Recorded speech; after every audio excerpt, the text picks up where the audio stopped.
우리는 사도 바울이 지금 로마로 가는 여정, 그것을 하나님의 섭리라고 제목을 달아놓고 관찰을 해 나가고 있습니다. 그런데 그 여정 속에 성경은 하나님과 사람 사이의 이야기, 하나님이 천지를 어떻게 지으시고 인간이 어떻게 타락하고 그 인간들이 어떻게 서로 각축을 벌이면서 싸우고 하면서 그 중에 택한 백성들을 하나님이 구원하셔서 그들이 하나님 나라를 이루어가는 그런 이야기들, 그리고 그 이야기 끝에 예수 그리스도가 오셔서 우리를 구원하고, 그래서 구원받은 백성의 이야기와 또 하나는 구원받은 백성들이 구원받지 못한 백성들과의 관계 속에서 빚어지는 수많은 이야기들, 그러니까 하나님이 우리를 어떻게 구원하시는가에 관한 이야기가 성경이지만 그것보다는 믿는 사람과 사람들이 어떻게 관계를 맺고 살아가느냐가 훨씬 더 많은 지면을 차지하고 있고, 또 구원받은 백성들이 세상에서 어떻게 살아가야 되는가, 우리가 사는 세상에서 어떤 모습으로 드러나야 되는가가 성경이 굉장히 많은 지면을 할애하고 있습니다. 오늘 말씀의 제목이 우리가 사는 세상인데, 제가 가만히 생각을 해보니까 제가 사는 세상은, 저는 물리적으로는 충청남도 인천면 점리 671번지에서 태어나서 초등학교 5학년 때까지 거기서 자랐습니다. 그러다가 어머니 아버지가 이제 임천에서 인천으로 이사를 가는 바람에 초등학교 5학년에 인천에서 이제 생활을 하게 되었죠. 물설고 낯선 도시에서 제가 다닌 초등학교가 그때는 용광국민학교였는데 세워진 지 얼마 안 돼갖고 운동장이 다 빠져가지고 말도 못하는 그런 학교를 제가 졸업하고 중학교와 고등학교를 인천에서 다녔습니다. 그러다가 이제 고등학교 졸업하자마자 군대를 갔는데, 군대는 서울 동작동 국립묘지에 있어서 서울 시민이 되었죠. 그리고 군대를 전역하고 총신대학을 들어가고 대학원을 졸업하는 동안 쭉 서울 시민으로 살다가 서울에서 성가대 지휘자로 있다가 인천에 와서 아내를 만났습니다. 지금 우리가 사는 세상 이야기를 하고 있는 중이에요. 제 세상이 그렇게 버라이어티하게 변했더라고요. 다시 인천에서 결혼을 하고 다시 서울로 올라가서 사역을 하다가 전주로 내려와서 2년 사역하고 광주로 내려가서 또 3년 사역, 참 버라이어티하죠. 그러다가 전주 올라와서 지금 24년째 전주 시민이 되어 살고 있습니다. 그러니까 물리적인 우리가 사는 세상은 이렇게 다양하게 저처럼 버라이어티하게 사는 사람도 있죠. 근데 전주에 태어나서, 그것도 어느 동네에 태어나서 지금까지 살고 계시는 분도 있을 거예요, 아마. 그 동네를 못 떠나고. 저도 이제 효자동에 정착을 하고 나니까 그 동네를 떠나기가 싫은 거예요. 그래가지고 어떻게 하든지 그 동네에 살고 싶다, 여기가 좋사오니, 그러고 있거든요. 근데 이게 이제 물리적으로 우리가 사는 세상이지만 내용적으로 우리가 사는 세상도 있습니다. 거기에는 우리가 사는 그 테두리에 우리가 만나는 사람들이 있고 그들과 관계를 맺으면서 살아가는 또 하나의 세상이 있죠. 그러니까 우리가 전주에 살고 있지만 전주에서도 전주 전부를 다 우리가 사는 세상이 아닙니다. 기껏해야 저는 우리가 사는 아파트 주민으로 그 동네에서 살고 있지 어디 멀리 잘 가지도 않습니다. 그래서 생각보다 우리가 관계를 맺고 살아가는 우리가 사는 세상은 어떤 사람은 좀 크기도 하겠지만 어떤 사람은 굉장히 좁을 수도 있고 그런 거겠죠. 그러니까 내가 매일 만나고 부대끼고 이야기하고 그렇게 살아가는 우리가 사는 세상에 어떤 사람들이 거기에 있습니까? 내가 사는 세상에 내 이웃과 내 주변에 내가 만나는 사람들이 나를 행복하게 하고 그 사람들로 인해서 내가 사는 세상이 참 살만하다, 이런 사람들과 살고 있습니까? 아니면 우리가 사는 세상에 정말 가까이 하기엔 너무 먼 당신 뭐 이렇게 살고 있습니까? 또 피치 못하게 사람들을 만나야 되는 직업군을 가진 분들은 하루에 또 그들이 사는 세상에서 수많은 사람들을 만나죠. 그러면 그들 가운데는 진상 고객도 있고 또 뭐 친절한 사람도 있고 위로를 주는 사람도 있고. 여러분 그렇죠? 우리 정환자 권사님 사시는 세상에 박순희 권사님께서 지난주에 우리 곁을 떠나가셨습니다. 근데 저는 정이 저렇게 많으셔가지고 이번 주에도 오셔서 저렇게 우실 줄은 몰랐어요. 아, 우리 권사님 정이 진짜 많구나. 아마 이 꽃을 보시고서 눈물이 나온 게 아닌가 싶은데, 이 꽃이 지금 우리 박순희 권사님 이제 천국으로 떠나보내고 마지막 흔적으로 지금 여기 이 양복도 제가 이제 그 흔적으로 제가 이렇게 했고요. 그래서 우리가 사는 세상에 우리가 관계를 맺고 영향을 받고 영향을 주는 그런 우리의 세상이 있습니다. 그 우리가 사는 세상을 마음속에 좀 생각을 해보시면서 사도 바울이 살고 있는 세상, 거기서 사도 바울이 만나는 사람들의 면면을 오늘 우리가 살펴볼 텐데, 이게 지금 로마로 가는 하나님의 섭리가 이루어져 가는 중인데, 그 섭리 속에서 이런 사람들을 만나게 된다는 거예요. 그리고 그들에게 우리는 뭘 해야 되냐면, 다음 주에 살펴보겠지만 그들에게 우리는 복음을 전해야 되는 거죠. 여러분 그렇죠? 우리는 세상에서 하나님의 백성으로 구원을 받아서 건짐을 받았습니다. 그죠? 그리고 어디 다른 데로 가지 않고 다시 그 자리로 보냄을 받았습니다. 우리의 숙명은 그래서 우리가 사는 세상에서 건짐을 받아서 구원받은 백성이 되었고, 그래서 하나님의 교회의 일원이 된 것이죠. 그런데 그 교회의 일원이 되는 순간 우리가 사는 세상에서 뭐가 되어야 되죠? 빛과 소금이 되어야 하고 그리스도의 향기가 되어서 그들에게 복음을 전해야 하는 사명을 함께 받게 되는 것이 구원받았다는 말의 의미입니다. 따라서 우리가 사는 세상이 어떤 사람으로 이루어져 있느냐, 이게 굉장히 중요하고, 우리가 사는 세상에서 나는 어떤 모습으로 존재하고 있느냐는 더 중요한 문제라는 것입니다. 따라서 오늘 우리가 사는 세상이라는 이 제목은 내용적으로 어떤 의미냐면, 당신이 사는 세상에서 당신은 어떤 그리스도인으로 살고 있습니까? 선한 영향력을 끼치는, 그래서 세상의 빛과 소금이 되고 그리스도의 이름이 존귀히 여김을 받게 하고, 그래서 안 믿는 사람들이 저분처럼 예수 믿고 싶다, 이런 동기유발을 시키는 그런 인생을 살고 있습니까? 아니면 사람들이 혀를 끌끌끌끌 차면서 저것도 예수 믿는 사람이라고, 정말 저런 예수라면 나는 안 믿고 싶다, 양심에 찔리시는 분들은 알아서 조심하시고, 이제 그런 내용을 담고 싶은 거예요. 그러니까 말씀을 들으시면서 마음속으로 스스로 생각하기를, 나는 내가 사는 세상에서 어떤 그리스도인이지?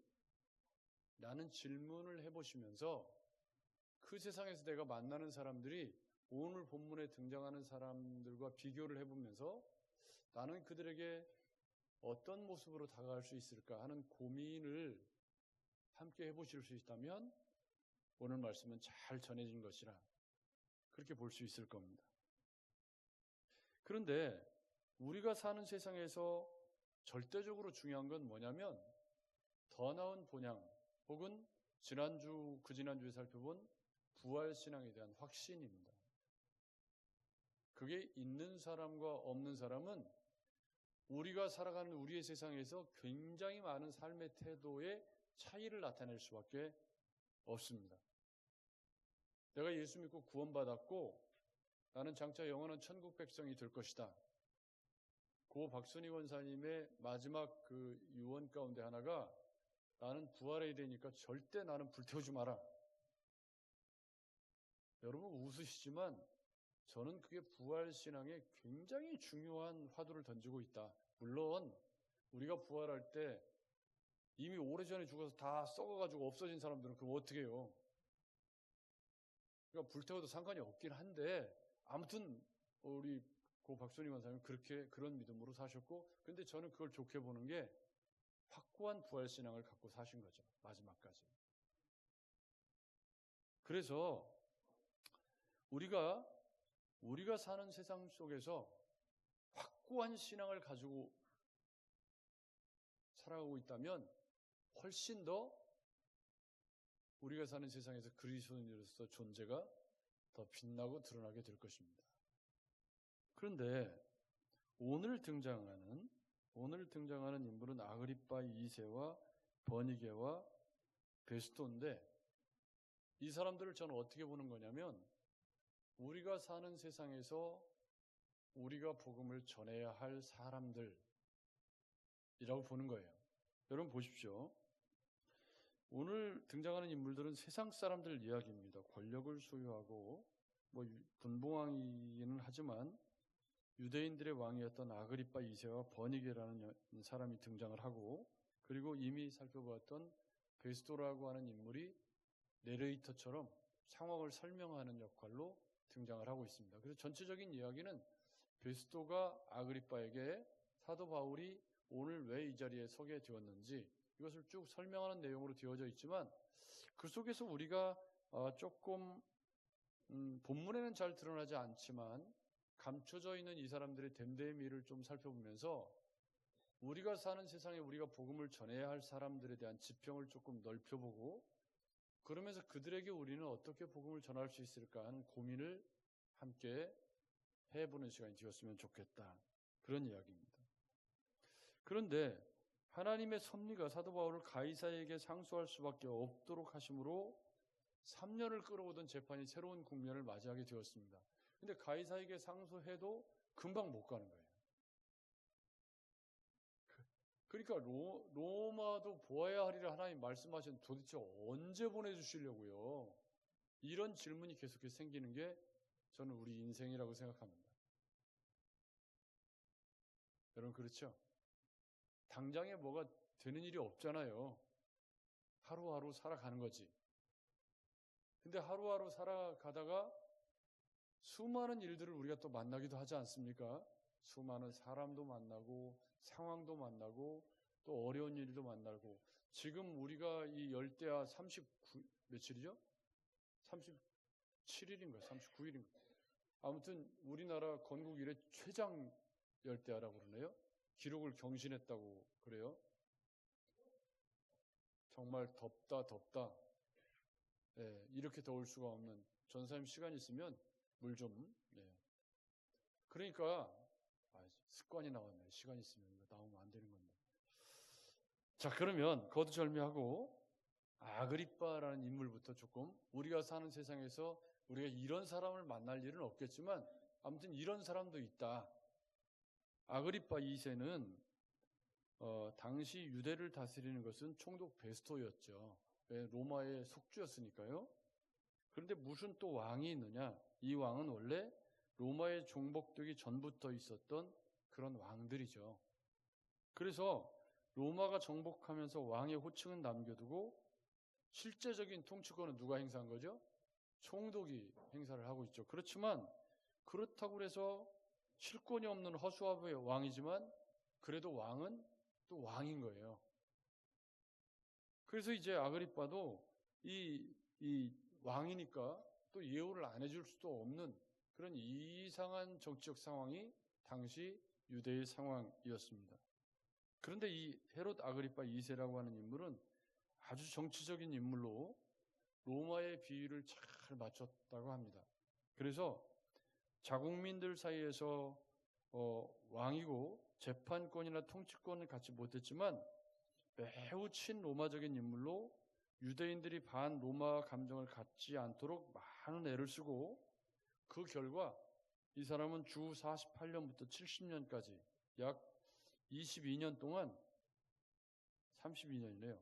긴 시간을 로마 황제의 비호 가운데 왕으로 지낸 그런 인물이 아그리빠 2세라고 합니다. 더더군다나 66년, 70년에 걸쳐서 있었던 전쟁 기간에 더 철저하게 로마에 충성했던 관계로 전쟁 후에 더 많은 영토를 부여받았던 인물이 바로 이 아그리파 2세. 이건 뭐 성경에는 안 나오지만 이걸 별로 뭐 우리가 알고 싶지 않은 이야기인 거죠. 근데 이 아그리빠가 22절에 베스토더로 이르되 나도 이 사람의 말을 듣고자 하노라. 이게 문제가 되는 거예요. 그러니까 이 아그리빠 2세가 베스토에게 나도 이 사람의 말을 듣고자 하노라. 이게 무슨 뜻이죠? 사도 바울이 당대에 유명한 인물이었던 것 같아요. 왜냐하면 연병이라고 할 정도로 그렇게 그 당대에 사도 바울이 전하는 이신충이 복음이 그 유대인 사회를 막 강력한 파급력을 가지고 뒤집어 놓고 있었기 때문에 도대체 아그리빠가 저 사람이 뭔 얘기를 하는데 나도 뭐 좀 들어보고 싶다. 여러분 조금 뒤에 살펴보겠습니다만은 이런 사람들이 여러분들에게 나도 당신의 말을 들어보고 싶습니다. 그렇게 하면 어떻게 하시겠습니까? 도대체 예수를 믿을 것 같지 않고 이 사람은 꼭 아덴 사람들처럼 뭔가 호기심 천국으로 도대체 저놈이 뭔 소리를 하는가 들어보고 싶다 그런 내용이거든요. 예수를 믿겠다는 뜻이 아니에요. 여러분이라면 어떻게 하시겠습니까? 이런 사람이 나 예수 그리스도에 대해서 좀 듣고 싶습니다 라고 나에게 다가온다면 목사님한테 가서 물어보세요. 그럴 거예요? 어떻게 하시겠습니까? 그래도 내가 아는 예수를 최선을 다해 설명해 줘야 되는 거죠. 그 사람이 믿고 안 믿고는 그건 성령께서 하실 일이고 그 사람의 일이고 우리는 뭘 해야 되죠? 지금 무슨 얘기를 하는 거냐면 세상에 수많은 신분과 외형과 뭐 학력과 외적인 조건들이 있습니다. 그 어떤 사람이라고 할지라도 복음을 듣기를 원한다면 그 사람들에게 우리는 최선을 다해서 복음을 전해야 하는 것이 우리가 사는 세상에서 우리에게 주어진 책임이라는 거예요. 아멘. 아멘. 여러분 이 거룩한 책임을 우리가 절대 외면해서는 안 됩니다. 그러기 위해서는 우리가 이렇게 건드리면 복음을 전할 수 있는 확신과 준비된 그리스도인으로 우리가 사는 세상에서 살아내야 된다는 거죠. 아멘. 여러분 이건 중요한 문제입니다. 우리가 사는 세상, 하나님이 내게 허락하신 내 삶의 울타리가 우리가 사는 세상이라면 그 우리가 사는 세상에 별의별 사람들이 다 있지만 이런 사람도 있더라. 나 좀 관심이 있다. 그렇지만 이 사람은 복음을 듣고 회개할 가능성은 없어 보여요. 그렇다고 할지라도 그 판단을 내가 하면 되나요? 안 되나요? 안 되는 거죠. 소망이 있고 없고는 주님이 그 사람의 마음을 감동시키는 거지. 여러분 나 같은 죄인도 지금 예수 믿고 거듭난 거 아니에요. 내가 뭐 잘나고 뭐 한 게 뭐 있습니까? 그런데 주님이 나를 구원하셔서 예수 믿게 하신 거잖아요. 그러니까 그 사람을 향한 주님의 뜻은 모르는 거죠. 뭐 어떤 태도로 왔든지 간에 여러분 우리가 사는 세상에서 이런 사람을 만났을 때 이 사람은 그래도 말씀을 듣겠다고 왔으니까 얼마나 좋은 거예요. 최선을 다해. 혹시 그 사람이 뭐 신천지일까? 아이고 이거 실명 거론하면 안 되는데 삭제해 주세요. 뭐 이런 두려움 때문에 이게 우리가 거리낌을 갖고 그래서는 안 되는 거죠. 무조건 전해야 되는 거겠죠. 아멘. 그런데 더 문제가 되는 건 버니게라고 하는 여자입니다. 일반적으로 누가가 기록을 할 때 부부가 왔으면 뭐라고 써야 되죠? 아그리빠 부부가 이렇게 써야 돼요. 근데 여기 본문에 보면 온 사람이 누구죠? 아그리빠 왕과 버니게가 베스토에게 문안하러 가이사랴에 왔다. 그러면 아그리빠와 버니게는 부부예요? 아니에요? 아닌 것 같아. 부부면 이렇게 쓸 리가 없거든요. 제가 좀 설명을 해드리면 아그리빠 1세, 그러니까 아그리빠 2세의 아버지죠. 아버지의 딸들이 두루실라와 버니게입니다. 그럼 아그리빠 2세는 누구 아들이죠? 아그리파 1세 아들이에요. 그러면 두루실라와 버니게도 아그리파 1세의 딸입니다. 그럼 아그리파 2세와 버니게의 관계는 뭐예요? 형제야. 형제. 형제인데 어떻게 공개석상에 아그리파 2세가 버니게를 부인처럼 이렇게 대동을 하고 왔느냐. 이게 우리가 사는 세상에서 만나는 불합리한 사람들의 이야기인 거죠. 상상할 수 없는 이야기예요. 조금 뒤에 이야기를 좀 말씀드리면 원래 버니게는 드루실라, 그러니까 앞서 살폈던 벨릭스 총독의 아내였던 드루실라의 언니예요. 언니인데 철학자 필로의 조카인 마르쿠스와 약혼한 적이 있다고 그래요. 근데 결혼을 못했대요. 왜냐하면 결혼하자마자 죽었다고 하기도 하고 약혼을 하고 아무튼 결혼을 못했다는 거죠. 그래서 첫 번째 신랑을 맞이하지 못하고 죽은 거예요. 그 후에 이 버니게는 삼촌인 헤롯과 다시 결혼을 했습니다. 그런데 그 남편도 바로 죽고 말았대요. 우리나라 옛날 말로 하면 팔자도 참 그런 거죠.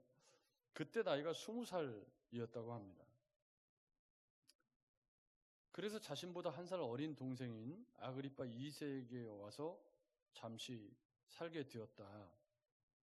그런데 이 관계가 정상적인 누나와 동생의 관계가 아니고 조금 이상한 관계라는 게 문제입니다. 왜냐하면 공식석상에 아그리파 2세도 아내가 있을 거 아니에요. 근데 아내 안 데리고 다니고 버니게를 데리고 다녔다. 이건 뭔가 문제가 있다는 얘기겠죠. 그때 당시에는 이게 가능했는지 모르겠어요. 더더군다나 버니게는 아주 부도덕한 여자로 낙인 찍혀서 많은 괴로움을 당하게 되었다는 거죠. 그렇게 되니까.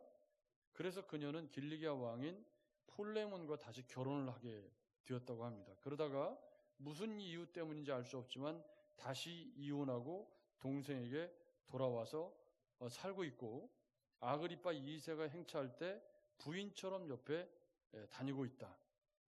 그런데 이 버니게의 여성 편력이 끝나는 것이 아니라 주 70년 이후에 로마 황제 베스파시안의 아들인 티투스와도 애정행각을 벌여서 로마 황후가 되고 싶어 했던 여자이기도 하다.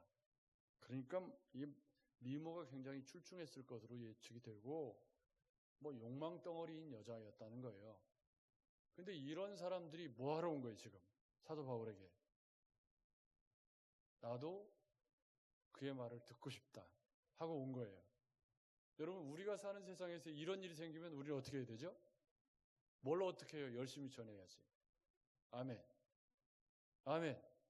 그 사람의 됨됨이와 그 사람의 삶이 어떤가, 이거는 우리가 평가할 일이 아닙니다. 여러분, 굉장히 우리가 사는 세상에서 조심할 것은 우리가 우리가 보는 눈높이로 사람들을 평가하고 판단하기 시작하면 엄청나게 많은 실수와 잘못을 범할 가능성이 큽니다. 눈에 보이는 게 다가 아니거든요. 여러분, 그렇죠?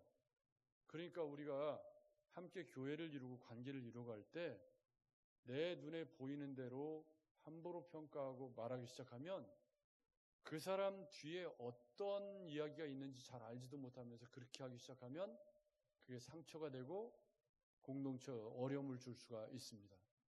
우리가 사는 세상에서 절대 하지 말아야 할 행동이 있다면 내 눈높이로 내가 보이는 것이 전부라고 생각하고 그 사람의 인생을 전부인 것처럼 말하는 건 위험하다. 왜요? 보이지 않는 곳에 훨씬 더 많은 이야기가 있거든요.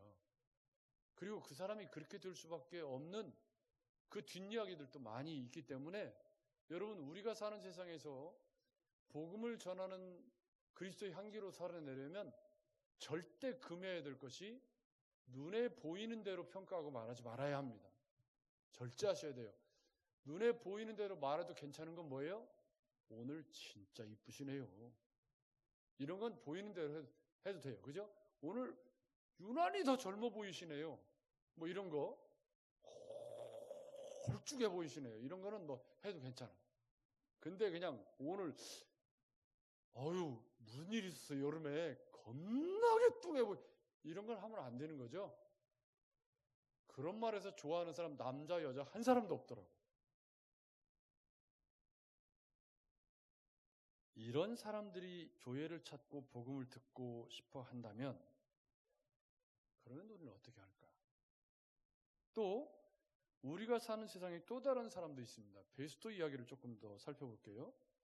버니게는 베스토에게 와서 여러 날 있었습니다. 그러던 어느 날 베스토가 아그리빠에게 바울 사건의 자초지종을 이야기를 하면서 한 사람을 구류에 두었고 이 유다인들이 정죄를 청하기에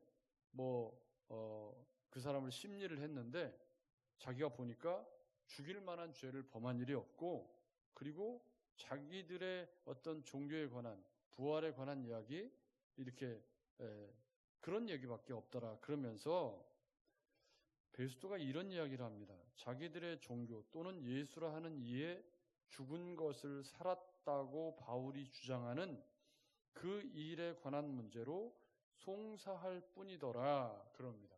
근데 여기 자기들의 종교라는 말이 데이시 다이모니아스라는 말인데 데이시라는 말은 숭배한다는 뜻이고요. 다이모니아스라는 말은 영어로 데몬입니다. 귀신. 그러니까 베스토가 볼 때 사도 바울이 전하는 부활의 복음이 뭐예요? 자기들의 종교, 귀신 노름에 불과하다. 우리가 사는 세상에는 이렇게 기독교를 폄하하고 함부로 말하는 사람들이 있습니다. 그래서 이 베스토의 태도는 어떤 거냐면 너나 잘 믿으세요. 뭔 귀신 노름을 하고 있냐고 그렇게 우리가 믿는 예수를 폄하하는 사람도 우리가 사는 세상에 있는 거죠. 여러분 맞죠? 우리가 관심도 없고 영혼에 대한 관심 부활? 죽으면 끝이지 무슨 부활이요. 그렇게 말하는 사람들이 이 땅에 얼마나 많은지 모릅니다. 참 굉장히 아이러니한 건 최첨단 AI 이런 회사에서 이렇게 처음 회사를 열 때 돼지머리 올려놓고 돈 끼고 거기다가 그러고 있는 것이 참 이상한 일이죠. 그게 이제 종교가 하는 일인데 베스토의 처지에서는 예수 그리스도의 부활과 사도 바울이 전하는 복음이 뭘로 보이는 거예요? 귀신 노름이에요. 왜냐하면 자기는 우월한 나라의 총독이고 로마의 총독이기 때문에 이렇게 정복 피정복민의 미개한 종교를 폄하해서 뭐라고 말해요? 자기들의 종교. 우리가 사는 세상에는 이런 사람도 있는 것입니다. 하나님은 영혼을 사모하는 마음을 우리에게 주셔서 사람들은 누구나 영혼에 대한 사모함이 있습니다. 최근에 우리 곁에 김기각 집사님을 시작으로 박기동 집사님 떠나가시고 이제 박순희 권사님 떠나가셨고 한 분 한 분 우리 곁에서 제가 지금 우리 햇살 어울림에 시작할 때부터 지금까지 계속 가고 있는데 얼마나 많은 분들이 거기를 거쳐서 이렇게 부르심을 받았는지 모릅니다. 처음에는 거기서 예수 믿는 사람도 제법 있어서 세례도 주고 재미가 있었는데 요즘에는 전부 권사님들만 와. 그래가지고 복음 전하는 재미는 좀 덜하죠. 그렇지만 그래도 아무튼 예배를 지금까지 해오고 있습니다. 그리고 또 멀지 않은 시간에 우리도 이 세상을 떠나가는 날이 또 올 테죠. 그때 우리에게 부활이 없다면 아무것도 아닌 거죠. 사실 저는 이렇게 생각합니다. 설사 이건 여러분 제 신앙 고백이 아닙니다. 설사 부활이 없다고 할지라도 예수 믿고 살아가는 삶의 가치는 조금도 손상되지 않는다. 왜? 인생을 살아가는 가장 훌륭한 삶의 방법을 꼽으라면 예수 믿고 살아가는 주님이 가셨던 그 삶의 방법이야말로 우리 인생을 가장 행복하게 하고 값지게 하고 아름답게 만드는 길이라고 제가 경험하고 있기 때문입니다. 따라서 설사 부활이 없다고 할지라도 우리가 예수 믿고 이 땅에서 살아가는 삶은 가치 없는 삶이 아닌 것이고 그 예수 믿고 살아가는 나눔과 베품과 사랑과 섬김의 삶은 너무 가치 있는 것이죠. 근데 거기에 그 삶의 끝에 뭐가 있어요? 부활하신 예수 그리스도가 있는 것이죠. 아멘. 여러분, 우리가 사는 세상에서 이런 부활 신앙 가지고 이런 사람, 베스토와 같은 사람, 또 데이시 다이모니아스를 외치고 있는 베스토 같은 사람, 아그리빠와 버니게처럼 정말 윤리적으로 끝을 모르는 타락한 사람. 여러분, 그런 사람들을 바라보면서 우리가 정죄하고 판단하고 그러면 복음을 전할 수 없습니다. 자칫하면 똥 묻은 개가 겨 묻은 개 나무라는 것이 될 수도 있습니다. 왜냐하면 우리도 다 그런 죄인에서 구원받은 사람들이기 때문입니다. 내가 그들보다 더 나아서 구원받은 게 아닙니다. 따라서 우리가 사는 세상에 대해서 우리는 어떤 생각을 가지고 있느냐는 고민을 해보셔야 합니다. 내가 사는 세상에서 나는 사람과 부대끼는 게 너무 힘들다. 근데 태생적으로 사람이 독처하는 것을 하나님께 아름답게 여기지 않았기 때문에 관계의 존재로 지음받아서 관계 속에서 건강해지도록 지음받았습니다. 아멘. 다른 사람 귀유 맞추고 눈치 보고 하는 게 힘드시죠? 그런데 그렇게 관계를 맺어가는 속에 사회성도 커지고 내가 좀 참을 줄도 알고 절제할 줄도 알고 그렇게 살아가는 겁니다.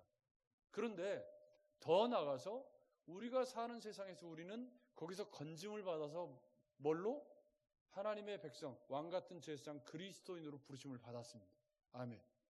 근데 그 세상 속에서 우리는 어떻게 살아야 되냐면 그 우리가 사는 세상에서 건짐을 받아서 다시 세상에 보내신 왕같은 제사장으로 빛과 소금과 같은 존재로 살아야 합니다. 저는 이 말을 어떻게 이해하냐면 안 믿는 사람들이 우리를 볼 때 최저치로 잡으면 그래도 예수 믿는 사람이 좀 낫다. 그래도 저 사람이 예수를 믿는다고 하는데 어울림교회 집사 권사라고 하는데 그래도 저 사람이 그래도 우리보다는 훨씬 낫다. 조금 더 하면 우리가 사는 세상에서 저 사람 사는 거 보니까 우리하고 좀 다른 것 같다. 저 사람은 왜 우리하고 좀 다르지? 여러분 거기도 저를 보십시오. 예수 믿는 우리의 얼굴이 우리가 사는 세상에서 좀 행복했으면 좋겠습니다. 얼굴이 우리가 사는 세상에서 내가 예수를 믿는다고 하는데 사람들이 우리 얼굴을 보잖아요. 제가 얼마 전에 아파트에서 엘리베이터를 탔는데 어떤 8층 사는 우리가 별명을 뭐라고 붙였냐면 당근녀라고 붙였어요. 맨날 당근을 해. 그래가지고 아파트 입구에서 뭘 그렇게 많이 팔았었는지 그냥 이제 지나가다가 보는 거예요. 당근 있잖아요 그거. 그래가지고 저희가 별명을 당근녀라고 붙였어요. 근데 그 집 딸이 이제 그 다니러 왔다가 저희 부부를 본 모양이에요. 그래서 그 딸이 하는 말이에요. 그분들 참 인상이 좋아 보인다고. 그래서 제가 우리가 목사예요 얘기를 안 했습니다. 근데 일부러 저희를 만났는데 두 분이 참 인상이 좋아 보인다고 얘기를 해주시더라고요. 그래서 더 잘 살아야 되겠다. 여러분 얼굴은 우리가 아무 말을 하지 않아도 소리 없는 언어로 우리의 신분을 말해주는 거예요. 성령에서 고치라는 뜻이 아니고 예수 믿는 사람의 얼굴이 있는 거죠. 우리가 사는 세상에서 분명히 예수 믿고 사는 사람인데 맨날 보면 얼굴이 죽을 상을 하고 있고 그냥 보면 세상 고뇌를 다 짊어진 것 같고 해같이 빛나기는 퀭이나 막 거무죽죽해가지고 죽어가고 있는 얼굴로 매일을 살고 있다. 제가 대학 다닐 때요. 죄송합니다. 저 단짝 형님과 함께 불렀던 부어라 마셔라 없는 놈은 없는 놈끼리 그런 노래가 있어요. 그걸 얼마 전에 어디서 제가 불렀더니 배꼽을 쥐고 쓰러지더라고요. 근데 그 시절을 돌고 돌아서 한때는 물론 여기 이렇게 문명의 혜택을 받은 것도 제 인상이 좋다는데 기여를 많이 하고 있다는 걸 제가 압니다. 어떤 분에게 이거 없는 사진을 보여줬더니 그래서 문명의 혜택을 계속 받아야 되는 거구나. 인상이 엄청 세 보이네요. 그러더라고요. 그래서 야, 이런 것도 있구나. 그렇지만 여러분이 사는 세상에서 나는 어떤 얼굴, 어떤 언어, 어떤 삶으로 살고 있는지, 그리고 우리가 사는 세상에서 버니게를 만날 수도 있고 아그리빠를 만날 수도 있고 귀신 노름이라고 하는 베스도 같은 사람을 만날 수도 있잖아요. 그런 사람들에게 우리는 어떤 존재죠? 세상에서 건져서 다시 보냄받은 왕 같은 제사장들입니다. 그 이야기가 다음 주에 사도 바울의 설교를 통해서 나오겠죠. 그들에게 사도 바울이 어떤 이야기를 하는지 다음 주에 우리가 살펴보겠지만 우리는 먼저 하나님께서 우리에게 살아가도록 허락하신 우리의 세상, 우리가 튀르키예 이런 데는 선교사로 가신 그분들이 거기서 그들이 사는 세상이고요. 지금 우리가 사는 세상은 전주에서도 저는 효자동 그 뷰티빌 아파트 그 동네밖에 왔다 갔다 안 해요. 거기서 기독병원도 잘 안 가. 우리 동네에서 살잖아요. 굉장히 좁죠. 근데 그 좁은 세상에서 매일 부딪히고 만나는 청소하는 아주머니, 이렇게 아파트 경비 보시는 분들, 또 아파트에서 만나는 주민들, 이런 사람들과 우리가 사는 세상을 이루면서 살아갑니다. 그리고 그들 가운데는 별의별 사람들이 다 있겠죠. 그러나 우리는 그렇게 하나님이 허락하신 우리가 사는 세상에서 어떤 존재로 부르심 받았습니까? 이 생명의 복음을, 이 부활의 복음을 말로, 얼굴로, 삶으로 드러내야 하는 존재로 부르심을 받은 겁니다. 아멘. 어떻게라고 말하지 마시고 무조건 어떤 방법이든지 나는 이 복음을 하나님이 내게 허락하신 우리가 사는 세상에서 전해야 하는 사람이다. 아멘. 그런 믿음으로 살아가셔야 합니다. 그 사람이 아그리빠 같든지 버니게처럼 이렇게 부도덕하고 정말 낯뻔뻔하고 정말 상종 못할 사람처럼 보이는 사람이라고 할지라도 그도 구원받을 자격이 있는 겁니다. 베스도처럼 저 사람들 귀신 노름하고 있네. 그렇게 비아냥거리는 사람에게도 복음은 전해져야 합니다. 내가 판단하지 말고 성령께서 하시는 일이니까 나는 뭐만 하면 돼요? 우리가 사는 세상에서 우리가 할 수 있는 모든 방법을 동원해서 복음을 드러내면 돼요. 말로 잘 못하겠으면 얼굴이라도 좀 예수 믿는 사람처럼 펴고, 물질로 잘 못하겠으면 인사라도 좀 잘하고, 그냥 해서 좀 많이 했으면 좀 아파트 경비하시는 애쓰는 사람들에게 갖다 좀 일부러 찾아가서 좀 나눠주고 관리사무소에 갖다 주고. 왜요? 우리가 사는 세상에서 나는 그리스도인이니까. 아멘. 아멘. 여러분, 이 신분의식 가지고 우리가 사는 세상을 좀 더 살맛나게 하고 하나님께서 우리가 살아가도록 허락하신 우리의 세상 속에서 복음을 전하는 그리스도의 일꾼으로 또 한 주간 살아내시는 저와 여러분들이 되시기를 주님의 이름으로 축복합니다. 하나님 아버지,